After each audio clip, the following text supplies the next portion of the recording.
Hello दोस्तों, welcome है आपका हमारे यूट्यूब चैनल में।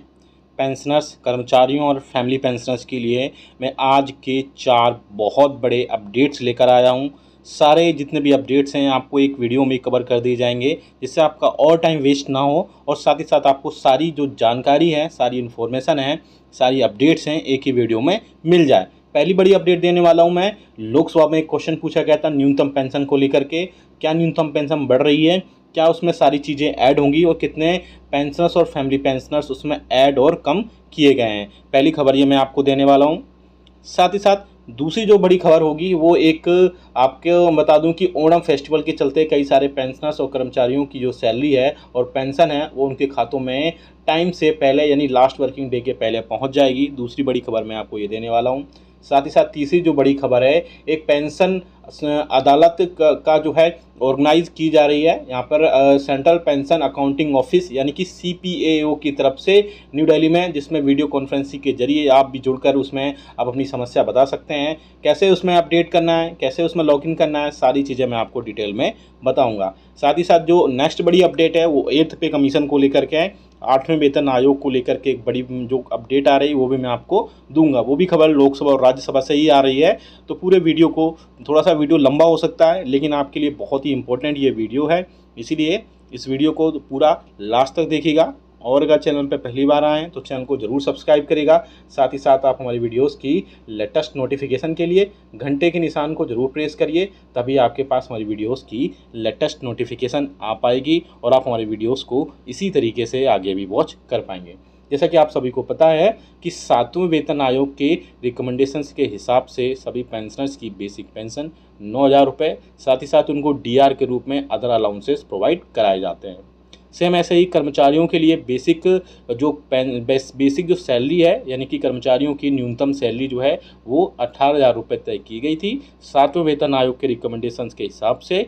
साथ ही साथ उसमें TA, DA, HRA और जो अलग अलग मिनिस्ट्रीज और डिपार्टमेंट के हिसाब से उनको जो अलग अलग अलाउंसेस मिलते हैं वो उसमें ऐड होकर उनकी सैलरी और पेंशन बनती है। अब जो है कार्मिक लोक शिकायत और पेंशन मंत्रालय के पेंशन भोगी कल्याण विभाग की तरफ से लोकसभा में एक न्यूनतम पेंशन को लेकर के एक बहुत इंपॉर्टेंट क्वेश्चन पूछा गया था, जिसमें पूछा गया था क्वेश्चन में आप अपनी स्क्रीन पे भी देख पा रहे होंगे कि क्या पेंशनर्स की बेसिक पेंशन जैसी चीज़ें बढ़ने का प्रपोजल सरकार के पास में है या फिर इस संबंध में कोई विभागीय, मंत्रालयी और अंतर मंत्रालयी चर्चा की गई है। यदि हाँ तो उसका ब्यौरा क्या है, यानी कि क्या कोई डिपार्टमेंटल, मिनिस्ट्रियल या इंटर मिनिस्ट्रियल, क्योंकि ये सारी चीज़ें इंटर मिनिस्ट्रियल होती हैं, तो ये सारी चीज़ें क्या इंटर मिनिस्ट्रियल भी की गई हैं एंड डिस्कस हुई हैं, उसी के चलते ये सारी चीज़ें खबर आई हैं। और तो मैं बता दूं इसमें कार्मिक लोक शिकायत और पेंशन मंत्रालय तथा प्रधानमंत्री कार्यालय में राज्य मंत्री डॉक्टर जितेंद्र सिंह की तरफ से क्वेश्चन का आंसर देते हुए बोला गया है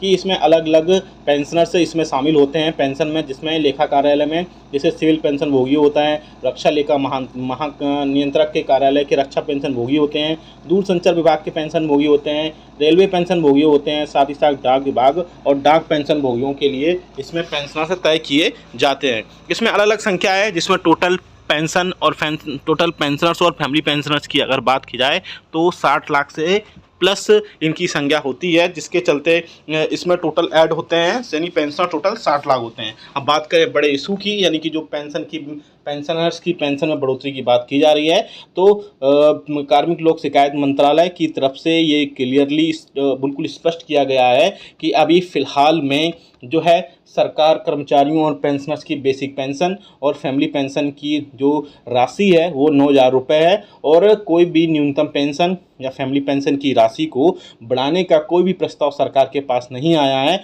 ना ही ऐसी कोई चर्चा अभी फ़िलहाल की जा रही है।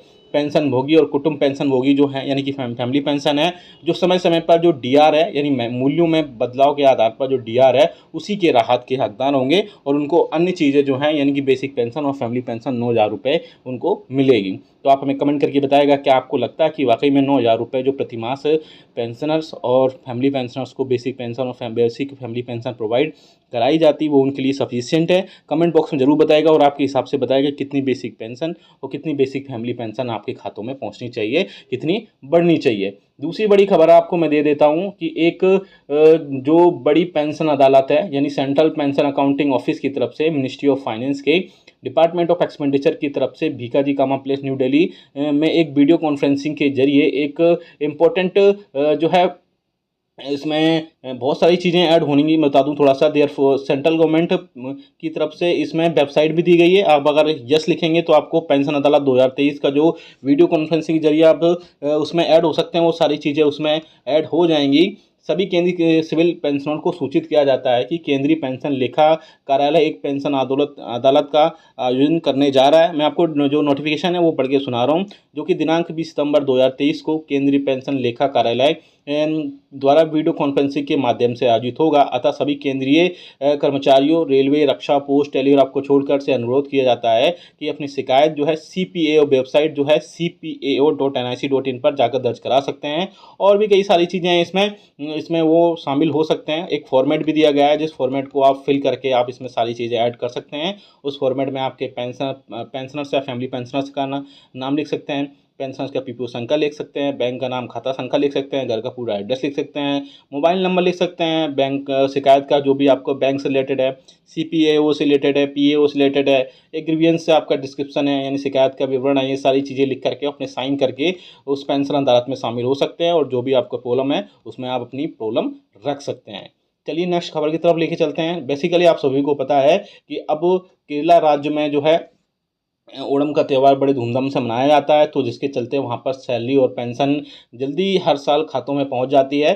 तो ministry of confederation of central government employees and workers ने ये जो है मिनिस्ट्री ऑफ फाइनेंस और डिपार्टमेंट एक्सपेंडिचर को एक लेटर लिखा है कि ओणम फेस्टिवल के चलते कर्मचारियों और पेंशनर्स को सिर्फ केरला राज्य में जो है उनकी सैलरी और पेंशन जो है 29 अगस्त 2023 से पहले ओणम फेस्टिवल के चलते उनके खातों में पहुँचाई जाए, जिससे उनको उस त्यौहार को मनाने में जो है बहुत ज़्यादा राहत मिल सके। हालांकि इससे पहले भी हर साल जो है ओणम फेस्टिवल के चलते, ओणम फेस्टिवल के लिए जो है केरला राज्य के कर्मचारियों, पेंशनर्स और पेंशन भोगियों को हर साल ओणम फेस्टिवल से पहले उनके खातों में जो है सैलरी और पेंशन पहुंचाई जाती है। अब नेक्स्ट खबर हम लेके चलते हैं। नेक्स्ट खबर जो आ रही है वो है आपके 8वें वेतन आयोग की तरफ से। 8वें वेतन आयोग के लिए आप सभी को पता है कि 7वां वेतन आयोग जो है 2016 में लागू किया गया था।